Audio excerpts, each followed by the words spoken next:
Okay, so let's get started. So my name is Britt Hoskins, and I am a career advisor serving the College of Agricultural Sciences, the College of Forestry, and the College of Earth, Ocean, and Atmospheric Sciences.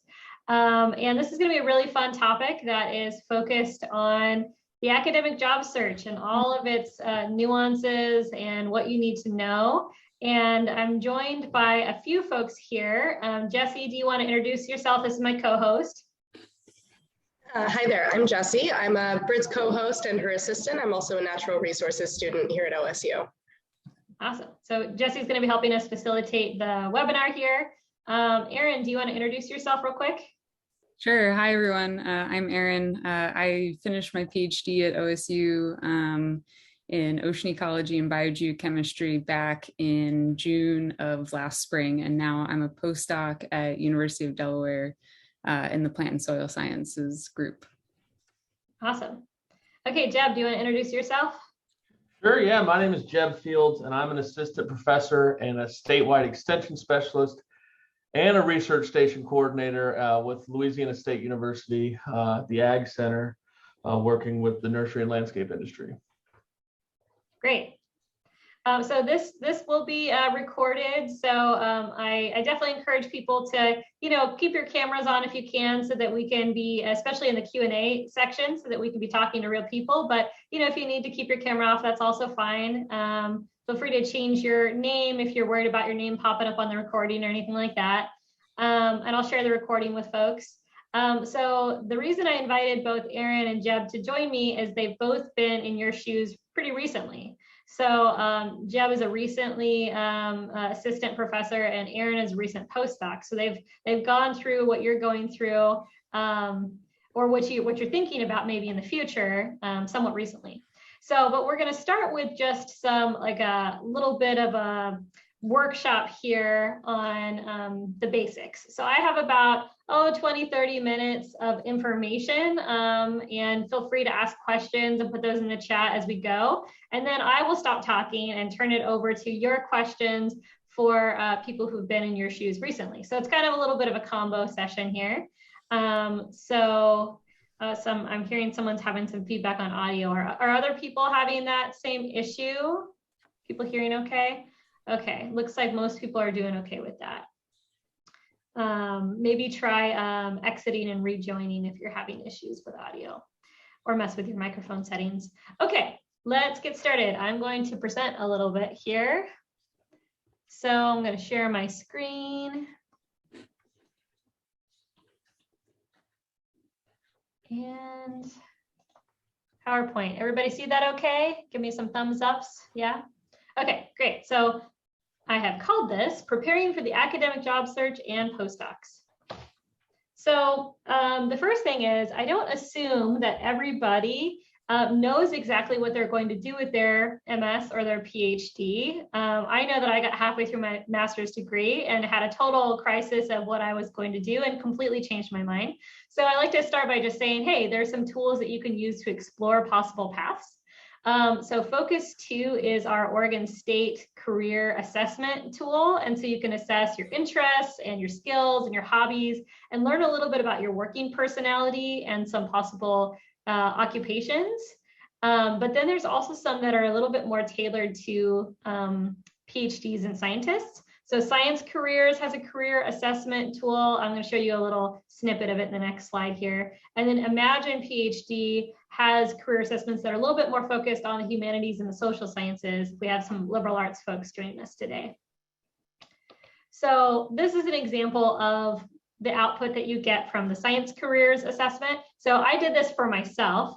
And so you can see that, were I getting a PhD in the sciences, it's going to steer me into more communications related roles. So how could you use that? Okay, maybe you might be an educator in the K through 12, or maybe you're going to do science policy, which totally makes sense because I like to talk and I like to help people. And I figured out that research was not my jam about halfway through my master's program. So these results make a lot of sense for me.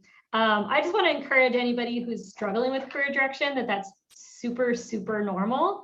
And you're probably going to be figuring out what you want to do for a while now. So take career assessments, have conversations with people, do some networking, ask your former classmates and your professors questions about the possibilities for your future path. Okay, so the next thing is, it's competitive out there, folks. So take a second to look at this graph here, and the arrows are showing you tenure track positions. And you can see that since the 70s, tenure track positions have been going down pretty markedly, and alternative positions have been going up. So that might be instructors, adjuncts, people that might be doing a little bit of teaching and doing something else at the university. So I don't show this to scare anyone, but just to give you a sense that if you're laser focused on being a professor, you're going to have to work for it, and you need to be prepared, and you need to do networking, and you got to get, you know, whatever your field needs, whether that's a certain number of publications. But if you want this, you're going to have to really go for it. But there also are a lot of other paths that you can consider. So that's what this slide is. Change my view here. So this is what happened with me, is that I went into an alternative path. So I am now an assistant director of career education. So I get to do some teaching, I do event planning, I work with faculty, I do a lot of training, but I'm not actually researching, and I don't have to grade, which I love, because I hate grading and trying to put a letter grade on what people do. It's hard.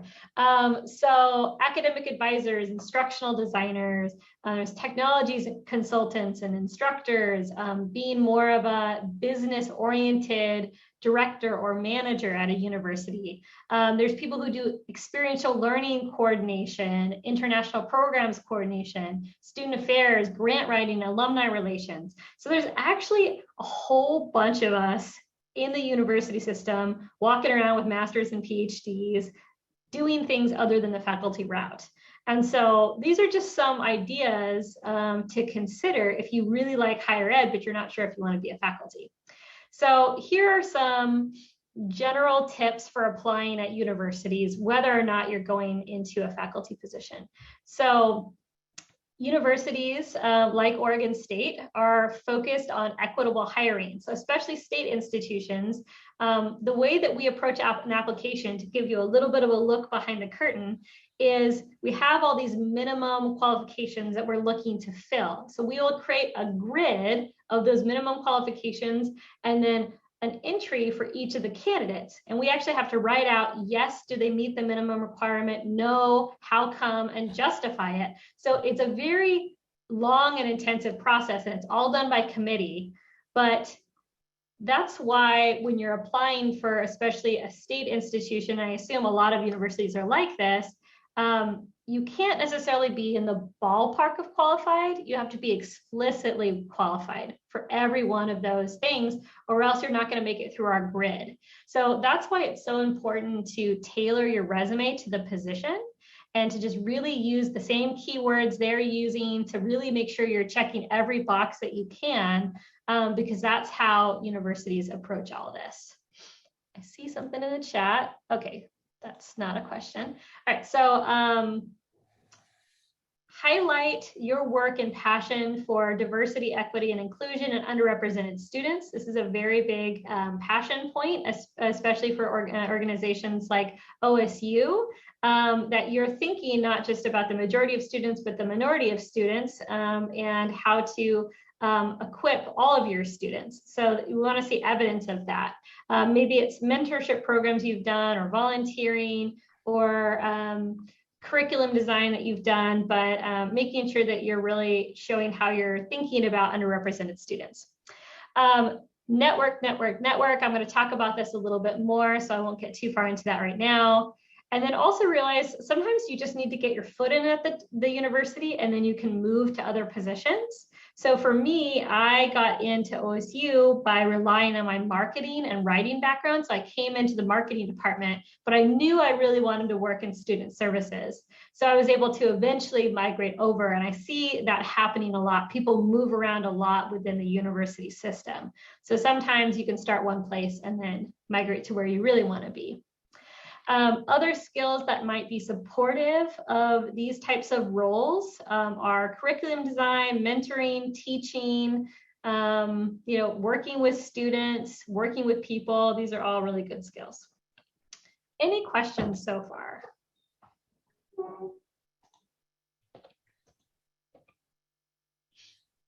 Okay, not seeing any. Okay, so let's get into the more traditional academia conversation here. So this timeline is meant to give you a little bit of a sense of how far out you need to start planning if you're going to apply for a traditional tenure track position and potentially a postdoc. Universities are on an annual cycle, usually. Sometimes roles will come up throughout the year, but for the most part, we're thinking about roles full year out. So there's this whole cadence. So maybe 18 months before you graduate or a year and a half before you graduate, you're going to be really thinking, okay, what do you want to do? How do you want to network? Am I going to the right conferences? Am I talking to the right people? Am I getting my documents in place? And then a full year out, so potentially summer or fall before the next year, is probably when you're going to start applying to jobs. And there's higher education job boards, which I think we're going to talk a little bit more about. This is when you're actually starting to put the rubber to the road there. And it's also a great time to be talking to a lot of people. So you don't want to be cold applying. You want to have relationships with these departments that you are going to be applying to, people that you've met, that you've been talking to all along. Then the 6 months before you graduate, you're going to want to be following up on applications, continuing to talk to people. You might be doing some interviews. Doing an academic interview can be fairly intense. I don't think I have a slide on it, so I'll just give a little nod to this. I'm sure that Jeb has been through this. Going on campus for a full day thing where you're meeting with like the dean. You're going from being a PhD student to meeting with like the dean of the college because they're evaluating whether you might be a fit. And a lot of times you're asked to give a presentation. And so it's a very intensive process. So spending a good amount of time prepping for that. Do a practice interview with someone like me, a career counselor, practice with your faculty mentor, just really getting a sense of what those academic interviews are like. So keep going to those networking events. And then as graduation approaches, you're going to be thinking about, continuing to apply if you haven't gotten any great leads yet. Thinking about salary negotiation. We host sessions on that once a year, and we have a bunch of resources on all of this stuff on our website, the career.oregonstate.edu. And then, keep following up with interviewers, and you're also trying to defend your thesis or your dissertation and wrap up everything. So there's a lot going on all at once there. So this is not a one size fits all. This is just kind of a typical cadence of how some of this goes. Okay, so networking. I don't think that there's anybody that loves the idea of networking. It feels kind of intimidating and kind of nebulous. Like, how do I do this? But it really is how things happen, especially in higher ed, because it's a small world and your subfield is a small world.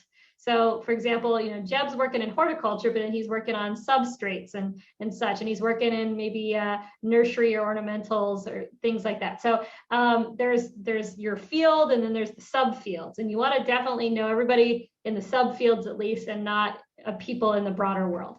So if you're not already, start going to these academic conferences and industry meetings. Sometimes you might start at a more regional meeting and then kind of work up to the higher prestige or national meetings. And this is a great place to just really meet people. It can be very tempting to want to just hide out in your room, but especially if you can, go out to eat with people and just go hang out after the conferences. And, if your faculty mentor happens to be traveling with you, meet all of their friends, because this is a small world, and you want to be just part of the conversation, and you want to be talking and collaborating. So this is a lot of where these things happen. But also just get to know the people around you, the faculty, the advisors, the grad students around you. Sometimes the person who graduated the year before you, who used to be, your buddy that you would go out with, they might get hired before you somewhere else, and they might be able to smooth the path for you to get hired as well. So stay in touch with people, follow people on LinkedIn, and use whatever connections you have to help you, get introduced to the right people, to understand what programs you might like. The networking piece really matters. Additionally, we have career fairs and employer events that we offer that you can consider. And then you can always set up informational interviews. So if there is a program that you are just laser focused on, you really want to work there, and you're a couple years out, you might ask them for an informational interview. You might just visit them. You might just start building that relationship so that when you are ready to graduate, they know who you are and you've already been talking. Okay, so pausing for questions. Any questions so far? Yeah, I have a question. Yeah. So in the last slide, it talked about exchanging business cards. If we're students, should we make business cards for ourselves, and what information should we put on that if so? Yeah, some people have business cards, some people don't. I would say you definitely want to have your CV handy for a conference, so that you could have like a folder of that and you could always hand it to somebody. But it doesn't hurt to have a business card as well. It basically just have your contact information and maybe like some kind of little tagline about what you work on or who you are. It would be an extra step that a lot of students don't do. So it's kind of something that can help you stand out a little bit. Okay.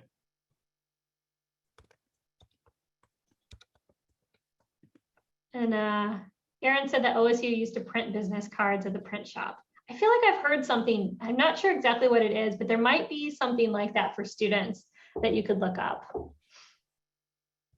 Okay, that's a great resource. Thank you. Yeah, sure.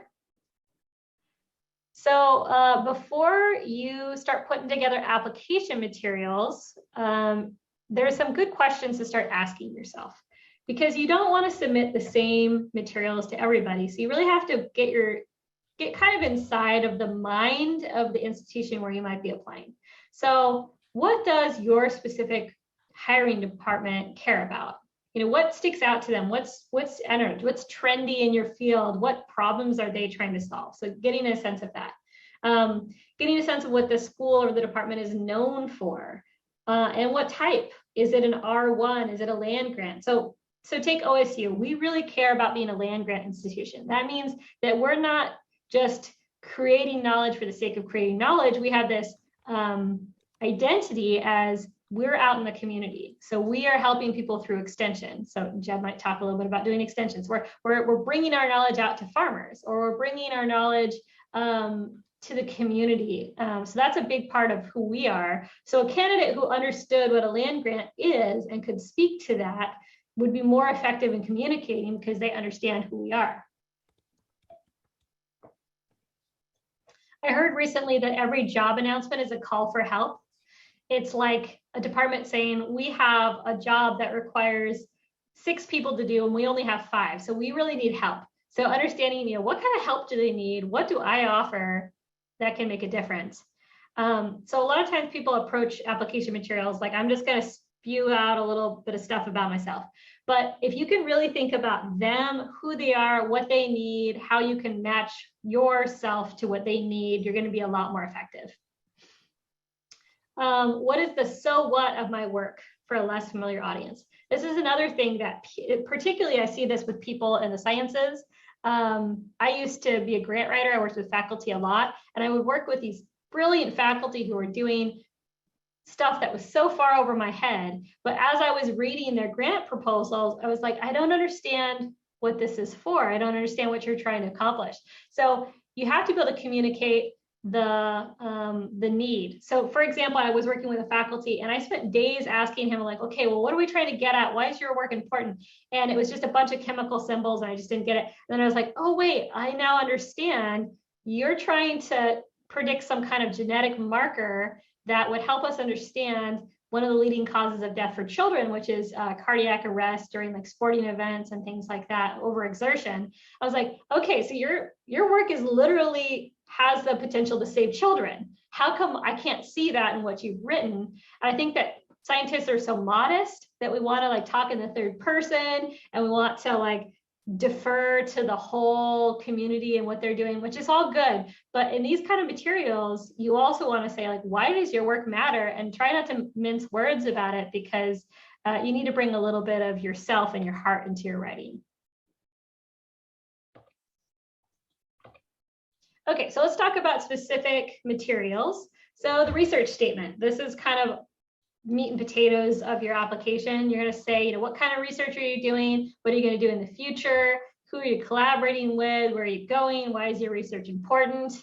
So keep in mind that reviewers won't always understand your field perfectly. So you want to explain things well, you want to spell things out, and you want to talk about impact, like I was just saying. Oh, and we have samples of these on our website. Career.oregonstate.edu. We have a whole graduate student section. We have a whole graduate student career guide. We have samples of research statements and teaching statements and all these kinds of things. So teaching statement, you're wanting to help a department visualize you as an educator, creating a positive learning environment. They want to see who are you as an educator. They want to know how do you approach things. We want to see, are you getting positive student reviews? How do you approach assessment? How do you approach diversity, equity, and inclusion? And for those of you at OSU, you might have taught an eCampus course. And I think that schools are really looking for that now, in the wake of the pandemic. So, have you done some remote instruction? So if you don't have any teaching experience, think about getting some. It's one of those features that can round out your CV. So see if you can teach a class, or you can TA, or do something that gets you in the ballpark. Okay, so I could teach on a CV for a long, long time. So I'm just going to go through this really quick. Here's some top tips for your CV. Work with somebody like me to really give it an extra bit of polish. So you can make an appointment with your college-specific career advisor through Handshake, and we can work with you on your CV. We work with grad students all the time. So you want to make sure that your CV is highly skimmable and digestible. You want the best things to be organized so that they are first and that they stick out. You don't want to just list your jobs and your projects, but you want to talk about results. So here's some examples. Determine the population of blah, blah endangered species was declining and put a recovery plan in place with a local municipality. Reduced waste in operations by 50%. Organize a fundraiser that generated 10,000. A lot of times I see CVs that just literally list publications and presentation names and job titles, but don't explain what these things are. So with a CV, you're not trying to be short. You want your CV to be long and complex and in-depth. So really explain what you're doing and why it matters, and quantify when you can. You can also link to research websites. Erin actually has a fantastic research website that I still use as an example. It's a really great idea to showcase your research in websites and portfolios, including a skills section where you really highlight some of the top techniques and microscopes and statistical software, whatever like putting that in a section and putting it right up top. So we have a ton of CV samples and resources on our website. Be thinking about, what's important in your field. Do you need to have a certain number of publications? Is that what's most important? Do you need to have gone to certain conferences? Do you need to have gotten grants? So these are good questions to ask your faculty mentor and other grad students what they're seeing as typical. And you can look at other people's CVs to kind of see what they're doing. Some other things that I've seen that can look nice, I've seen teaching and research tables where you don't just list course numbers, but you actually say how many students you taught, what were the topics, and what did you employ. So some of these, putting a couple tables in your CV, I think can look slick and can help you provide a little bit more information. Let's see here. Making sure to balance your CV. So not just research, but do you have some professional experience? Do you do mentorship or service? Have you done trainings? Making sure to include those kinds of things. Okay, I'm going to race through a few more here because I want a lot of time for questions with our panelists. So, oh, actually, I do have Erin's website here, and I'll send around the slides for anybody that joins so you can click on some of these things. But you can showcase your CV and your research in a visual format. And there's some great websites that allow you to do that for free these days, like Wix and Squarespace. And I have a couple of samples here. Okay, academic cover letters. Again, I encourage people, bring some art into your cover letter. People tend to want to just repeat their resume in narrative form. But what you want to do is you want to go a little bit deeper. You want to include some storytelling. So you want to say, I'm a really great communicator. For example, when this situation happened, I took this action and then I created this situation. So you want to bring some examples. You want to go a little deeper. So it's not like list, list, list. You want to bring a little bit of yourself into it, a little bit of storytelling that shows who you are. And you really want to connect with the mission of the organization. Like I was saying, if it's a land grant institution, you might want to talk about, why you care so much about working at a land grant. So bring a little bit of heart into your cover letters. And I'm just gonna, let's see here. I'm gonna skip that sample paragraph because I want to make sure we have plenty of time. So I think this is my last slide, yeah. So postdocs, what is postdoc? So a postdoc position is a transitionary step. It can be 1 to 5 years typically in a researcher's career. It is a time when you can go a little deeper on your research, you can publish more, you can expand your reach. So they are not meant to be a final position. They're kind of a stepping stone to the next one, and a time to really grow as an independent researcher. But it's important to note that a postdoc doesn't always lead directly into a faculty position. According to Science Magazine, only 20% of postdocs converted directly. So keep in mind that it's not necessarily a done deal. It can be a very good step. And for a lot of fields, it's a kind of a required step where people will do multiple postdocs before they get their first faculty position. So it just kind of depends on your field. But do remember to negotiate the terms of the position, whether that's salary, if you want to be the first author on publications or whatever is appropriate. You really want to understand your postdoc mentor before you say yes. So reaching out to their current students, the current postdocs, I mean, on LinkedIn or however, to just get a lay of the land. What is this mentor like? What's the program like? Getting a sense of, are they good at helping people get hired and placed? So really doing your research before you take on that postdoc. And then lastly, how do you find postdocs? A lot of this stuff happens through networking and conversations and conferences. Ask your current faculty mentor about people they know who might be hiring. But there are also some job boards like postdocjobs.com, higher ed jobs, jobs.chronicle, which is the main academic job board that you'll see. And there's even a foundation, the National Postdoctoral Association, that has some more tips on this. Okay, so that's what I have. A reminder that we have a fabulous website, career.oregonstate.edu, that has a lot of great resources, including our full graduate student career guide that has like 80 pages of amazing content that is tailored to your specific career. So you can look at that on your own time. And you can also make an appointment with your college-specific career advisor. So I'm going to stop sharing here. And let's open up, let's see here. Actually, let's do this. So how about we have Erin and Jeb start by just telling us a little bit about how did you go from being a PhD student to where you are now? What did that look like for you? Just maybe a couple minutes each on what that was like. And then we'll just open up to any questions for me on the presentation that I just gave or questions for Jeb or Erin. So you want to kick us off, Erin? Sure, yeah. So like I said, I was thinking I would probably, so I ended up defending in the spring of 2021, so a year ago. And I'd kind of been thinking that was my timeline a year prior to that. So I really started thinking about, you know, my postdoc plan, I guess, in the spring of 1 year prior to that, so 2 years ago. So over the summer, it was, you know, it was sort of like that weird doldrums of the pandemic where I think we'd all kind of hunkered down at that point, and it was really challenging.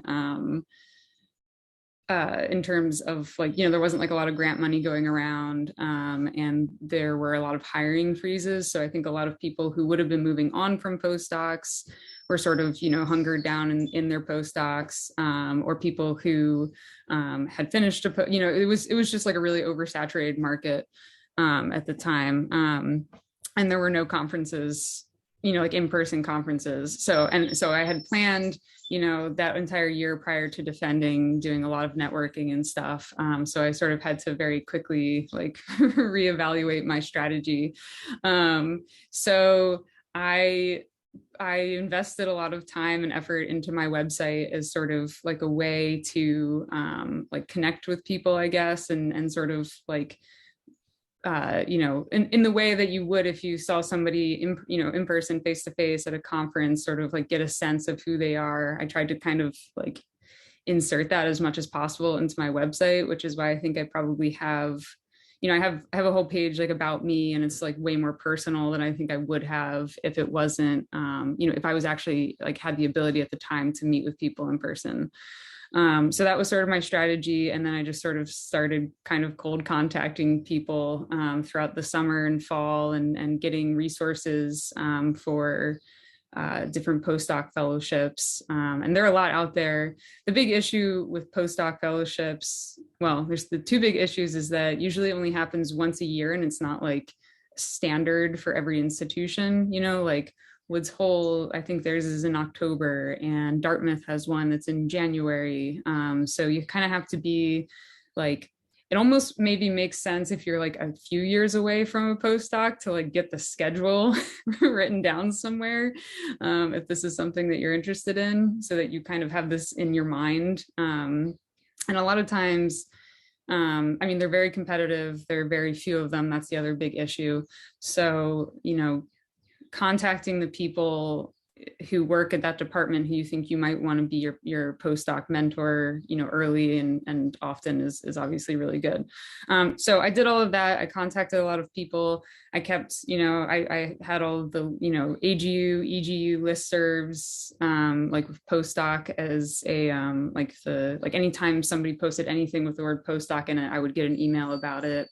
There's so many listservs. There's even, you know, if you just keep an eye on Twitter, you know, follow a couple of people in your field, you'll see almost every single day, you know, a posting about a postdoc position. And eventually I applied to a bunch. Again, it was like really difficult with sort of how competitive it was, and a lot of places ended up not even, you know, they would, like the Smithsonian was advertising hiring postdocs, and they didn't end up hiring anybody. So that was really disheartening. But Robert Allen actually sent around a postdoc description that wasn't exactly what I wanted to do, but it was sort of in the area that I wanted to be. And, you know, there's like always a lot of flexibility in research. So I contacted the person, and it was a bit cold call contacty, but it turned out that he knew I sent my CV, and he recognized some of the people's names on my CV. So, you know, they ended up vouching for me. And it was a pretty quick process. Like kind of all happened within probably the span of about a week from me contacting him to him offering it to me. So it's one of these weird things where there's like a lot goes into it ahead of time, but then things can happen really quickly. So if you're like worried about it, and you're like, it's been 6 months, I haven't seen anything, you could see something the next day and be offered a job within a week or two. So yeah. Great. Let me show Erin's website real quick since she mentioned it, just so you can get a sense of it. So that you could do something kind of like this. So kind of introduces herself, and different tiles for like research or outreach, and different projects here. explaining what the projects were. And then I think she's got her CV here under about, and so some pictures and videos and the CV. So it's just, it goes a little bit beyond just having that plain paper CV. So yeah, research websites can be a really nice touch for this kind of process. And if you are kind of going the faculty route, I would recommend something like that as a good investment. All right, how did you go from student to where you are now, Jeb? Okay, so I was a little different. I come from a pre-COVID world, so I don't have a lot of these. I don't have to have a website. I don't use social media personally whatsoever. I kind of did the old school. So Aaron's probably got better advice for you now because I had the conferences. I went to a lot of them. You are all in a really unfortunate time that you weren't able to go to a lot of conferences. And like what Britt mentioned, that is one of the most important things when you do apply. You need your name to be somewhat familiar with the people. And so I can't stress it enough. When you do get a chance to go to the conference, go have, I like that she said, have dinner with the faculty in your group. Even sit at the bar, even if you don't drink, go sit there and just talk with them and let them have some sort of familiarity with you when your name comes across in those positions. Because like Britt said, they are fewer and fewer, and I'm seeing more and more positions come across as non-tenure track. And so getting a tenure track faculty position is incredibly difficult. And it's only going to get harder. You see how many people are here. You multiply that by every institution across the country. We train a lot more students than there are positions for. So the unfortunate thing is you have to be the best to get the job. You're just going to have to. But that was my little spiel. The way I did it is I was at Virginia Tech, and just like Aaron, I sent out applications a year before I graduated. I actually went on my first interview ever was with Oregon State. And I went out and I interviewed for a position, and I was a year out, and I think I did pretty well. I didn't get the position, obviously, and they hired my colleague now, who's fantastic and deserved it much more than I did. But it got me used to that interview process, and I really think that's so important. So again, and Britt mentioned practicing interviewing, and that is critical. You have to interview well. Again, it's going to be very competitive, so that interview is usually the group's first time meeting you. But I interviewed for quite a few positions. I interviewed for industry positions because I work in agriculture. So if you don't know what extension is, it's basically government supplied consultants. We work for gardeners. We work for growers, specifically me in nursery. We work for the industry. We help them with issues, and we also do research. So it's in a lot of you are only exposed to teaching, and most fields have teaching and research. In ag, you can do teaching, you can do research, you can also do extension, which is something that I really did. So I applied to a lot of positions. I applied to industry, I applied to faculty positions, I applied to postdocs, and I went on a lot of interviews. And I don't know if it was Britt or Aaron that mentioned, I think Aaron mentioned flexibility. A lot of times we think, I got a PhD in potting soils, which is what I did. I got a PhD in soil substrates, so I have to have a position in soil substrates, and that is by no means the way.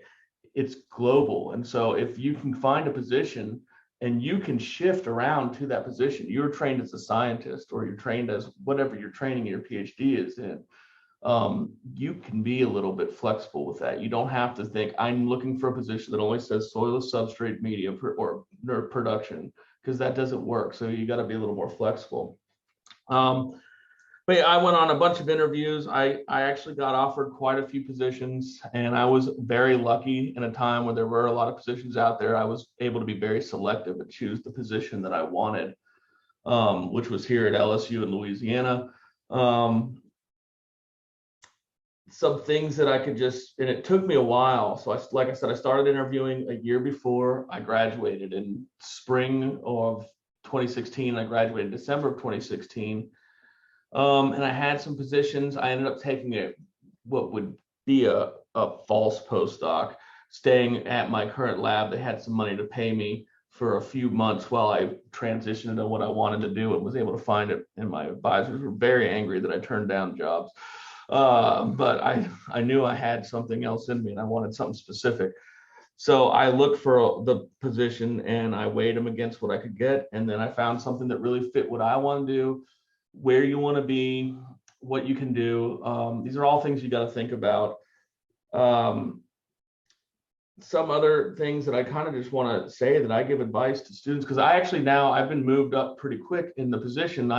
This is 4.5 years here at LSU, and I'm now running the research station. I actually hire faculty, and I've hired a couple faculty and some people. So I'm recently on both sides of the hiring process, so I can give you a little bit of insight in that. And there's just and things that I learned about going through this. There's certain things that I think are really helpful. Networking, like Britt said, is really important. You want to be recognized. When I see a position come across and I have 15 different names that qualify, if 4 of them are familiar, I'm going to lean those ways. I know it's a known quantity, and it's the unfortunate truth of it. So it's not that you can't do it, but that really helps out a lot. Something that people don't mention a lot in the interview process is being nice and friendly is incredibly huge. And I see a lot of interviews that people aren't. You have to be. When I send potential candidates to breakfast with my research associates, if they're not happy and don't want to work, or if you're not nice to the administrative assistant, that word's going to get around. And so you really need to know that every moment of those interviews, and like Britt said, Britt said one day, there are 2 days for faculty of intense, meeting the deans, meeting everyone. You meet 10 administrative assistants throughout the day or throughout the couple of days. You meet with people in the industry all over the place, and every one of those persons people have feedback. And so you want to make sure you put it on a good impression. Bring a water bottle and wear comfortable shoes. Yes, yeah, because it's a whirlwind, and it is crazy. I wrote down a couple other things that I wanted to just kind of mention before we take questions. Something really critical is to think about who's making the hire. And I don't think we talk about this enough.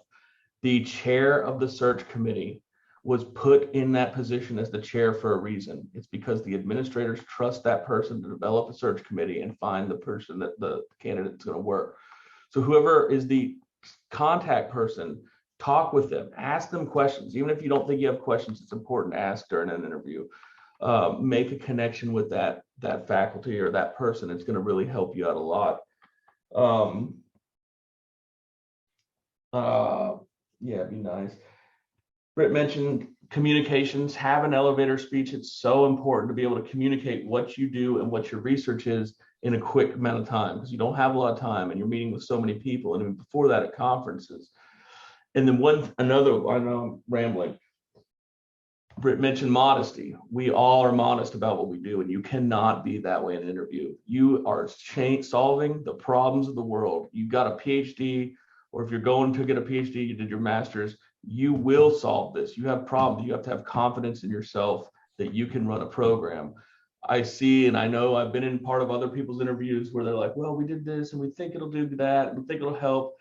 But you gotta own it. You gotta say, this is what my research did. This is why it's awesome. And this is why I'm going to be able to continue it on here, and be real with that and truly believe it. And that's going to help you a long way from what I've seen through my time and others. The interview process, again, is critical. There's some people that are just not good interviewers, and they could be fantastic at the job or the position, but they don't interview well. And if you are one of those people, you need to practice it. It's so important. I've seen terrible hires because they interviewed great. And I've seen people that deserve the position don't miss out on the job because they don't interview that well. And so it's really important to have confidence, to be happy, to practice that a lot. I know you've all got so much going on. I remember my last couple weeks of my PhD, I don't even think I stepped outside the door. I just stayed inside and wrote my dissertation for 2 or 3 weeks, didn't see sun or anything. And so I get all this time you're doing that, and then you have to do this other search, but you need to start now. There's never too early. I applied for my first application. I didn't get an interview request, but a year and a half out because it was a job that I really wanted. And I said, why not? And so it never hurts to apply, and it gets your name around there. So sorry, a little unsolicited advice, but that's kind of what I see from this. I think it's things that we don't talk. I think this is a great thing that Britt's doing. I don't think we do this enough. I didn't have a program like this when I was there. I was kind of winging it. And luckily for me, I had amazing mentors that kind of gave me this information, and hopefully you do too. Ask your mentor to network for you, to let you know who's going to go, what positions are coming out, and who's the contact person there. And remember, if it's not exactly what you do, apply for it anyways, because at the worst, you get interview practice. At best, you got a job, and you got to kind of mold it together. So that's it. That was really, really, really good advice. I agree with all of that. And I would say, I heard recently this bit of advice that, sometimes your PhD can be kind of squishy when it ends. And so if you can kind of apply and like try it out that first year, and then like if it doesn't look like something's coming through, like maybe extend your PhD a little bit, go into like a little bit of a postdoc and kind of apply another cycle. So you can kind of also think about timing strategy with like how your research is going to work out. Maybe apply a little in the early end, and then okay, don't make it that round. Okay, then you apply a little in the late end. So anyways, let's turn it over for questions. Put those in the chat. Take yourself off mute if you like. It's not that big of a crowd. So what questions do you all have?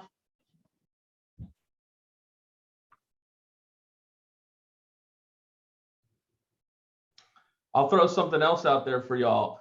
I know you don't have time, but publications and grants matter immensely. I took extra time at night and did small little papers and wrote a couple extra papers with my advisor. I don't know any advisor that's not going to let you do a little side project if it doesn't take out of your time, and you can get a couple extra publications, and those are huge. You want to pad that CV with as much as you can.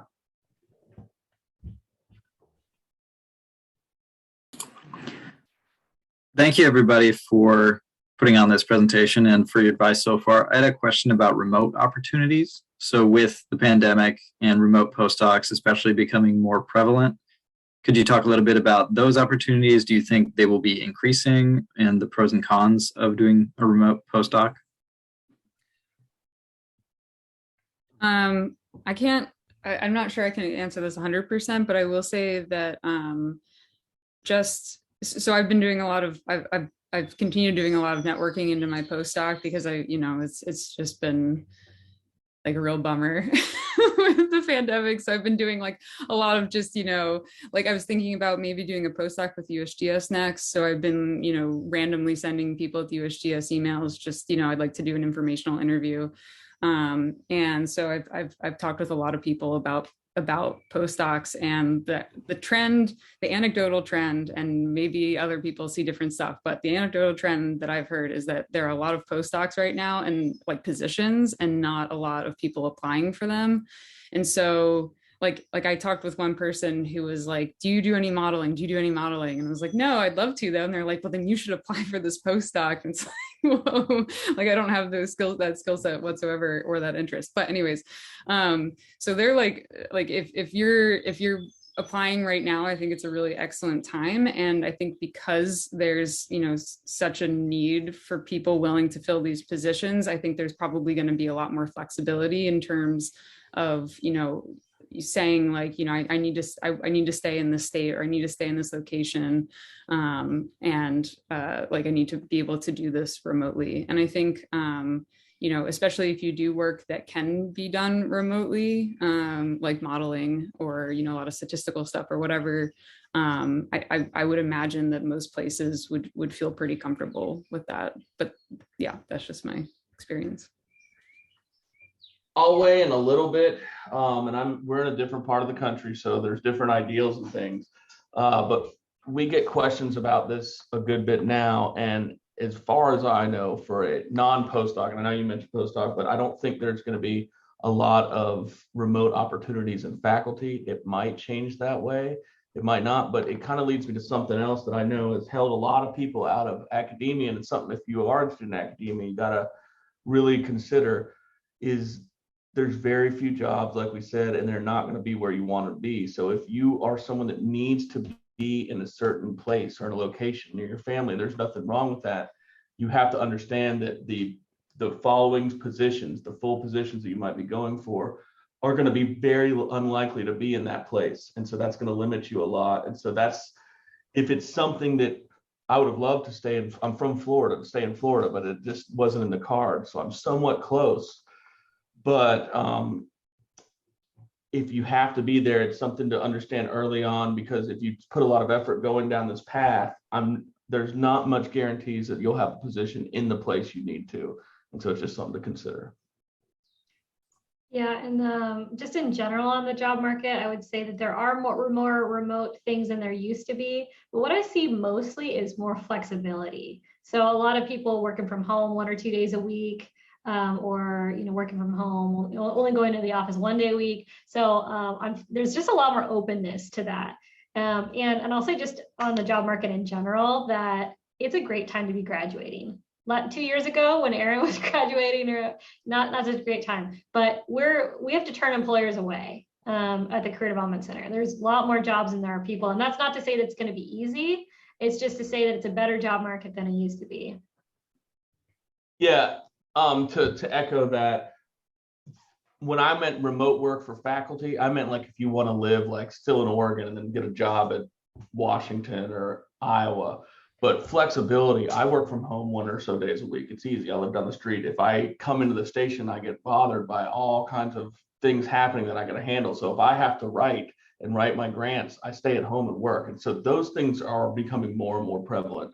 But the ability to, like if I wanted to live near my family in Florida and work in Louisiana, that for what we do, that wouldn't work. And I don't see that ever becoming an option.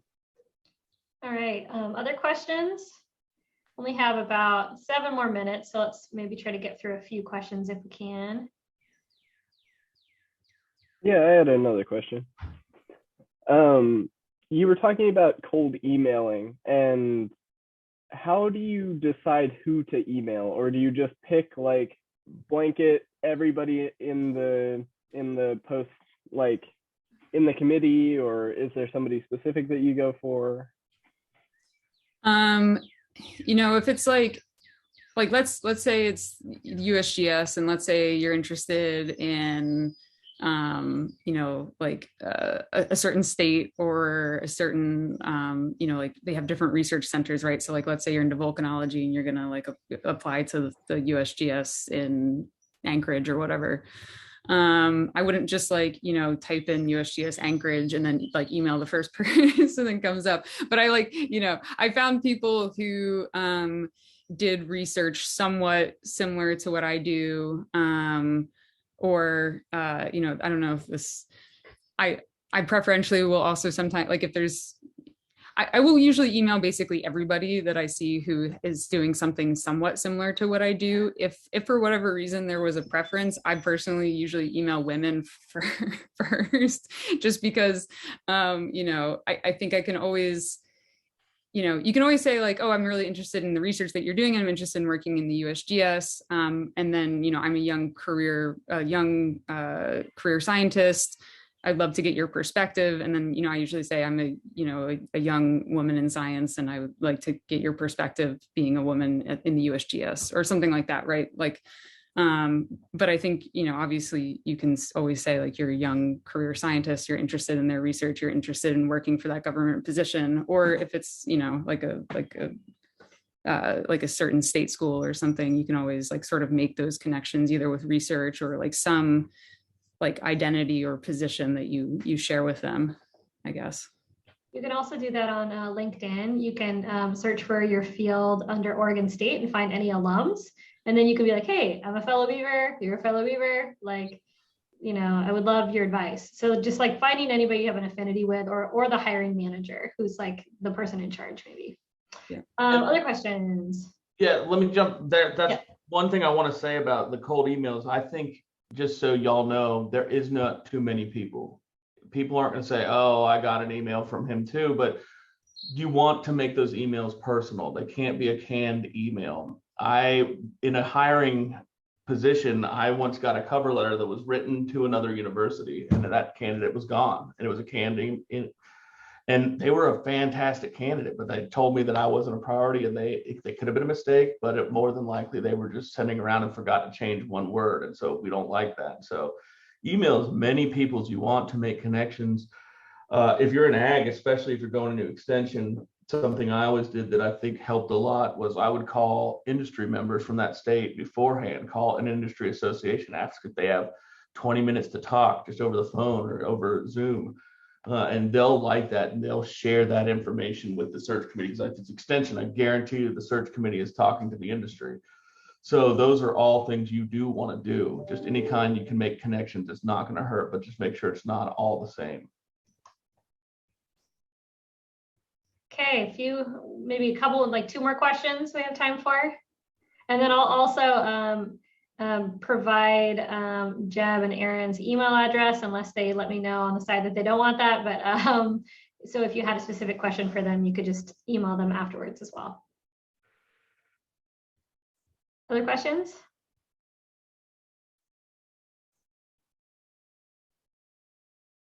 Make sure you write a really good cover letter, because usually that's the first thing I read on an application packet. And if it's not good enough, I don't go on.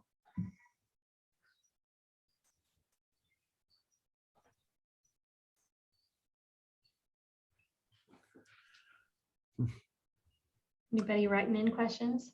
What makes a good cover letter? What makes a good cover letter? Great question. I want to know who you are a little bit, why you want the position, why you think you're a good fit for it, and what you've done. So like Britt said, don't just rehash everything in your CV, but what's been impactful, why you would be a good fit. What makes you think you'd be a good fit with the university? Because every university you look at, read their mission statements. Those aren't just random words thrown together. The administration actually follows those and likes the mission statements. Use the buzzwords that are in their mission statements in that cover letter. Let them know that you actually put some time into thinking about it, and kind of it just introduces you and why you should be there. It should be should read pretty well. Oh, thanks. Hmm?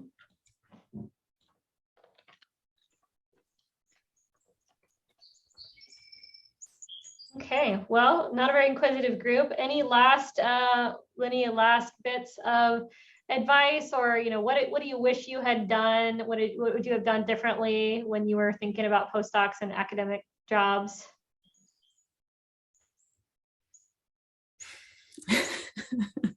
I just yeah, apply more. Personally, it would have been nice. I felt like I had a lot of pressure, just personally wanting to get done with my PhD. I think I probably could have, I don't know if this is the right thing to tell you all, but I feel like I probably could have pushed it another 3 months, where I would have been more focused on applying. I mean, I was pretty focused on applying for postdocs, but I felt like I really wanted to finish my PhD at a certain point, and I really wanted to have a job lined up before that point. And I think like having that push out the door is super important. Like I would not, if you have the means to stay in a PhD, I would do it as long as you can until you have the postdoc or the next position lined up. I wish I had maybe waited a little bit longer just to, I think I ended up in a great spot. And it's not exactly the research I want to be doing, but as we've already said, like there's a lot of flexibility. Like we're all scientists, we can do so many more things than what our narrow PhD thesis is about. So I would say publish from your dissertation. If you've already started publishing things from your dissertation, I'm going to see that. And it's going to go a long way, and see that you can write, especially if it's on your own. If you've just graduated, not everyone has publications. The more you have, they're going to bring you to the top of that pile. Talk to your advisor. If there's a big, awesome paper we can write, we can go for an award. Don't write it into 2 or 3. I want to see numbers, smaller ones. Awards are cool, and they'll help you once you get that position. I want awards now. They're really important as I go through the tenure process. But paper of the year doesn't help getting a job, but turn that paper of the year into 2 papers does. Some departments do count publications, so it depends on your field, but that can be a big part of it. So I've heard never waste your writing. Yes. If you've done it, make sure you can write it up. Okay, well, let's give a round of applause or some little emojis and stuff to our panelists for joining us. Thank you. I thought everything you said was really helpful, so really appreciate it. I'll share the recording around with anybody who joined, as well as the panelist contact information and the slides, if any of that's helpful, or some more links and things. Reminder that we have a really great career website for grad students that has all of these types of things written down, and a full comprehensive graduate student career guide, which a lot of universities don't have that. So use those resources and use people like me who can also help you. I love working with grad students. It's my favorite. So anyways, all right, everybody have a wonderful afternoon. Take care. Thanks, guys. Thanks, Britt.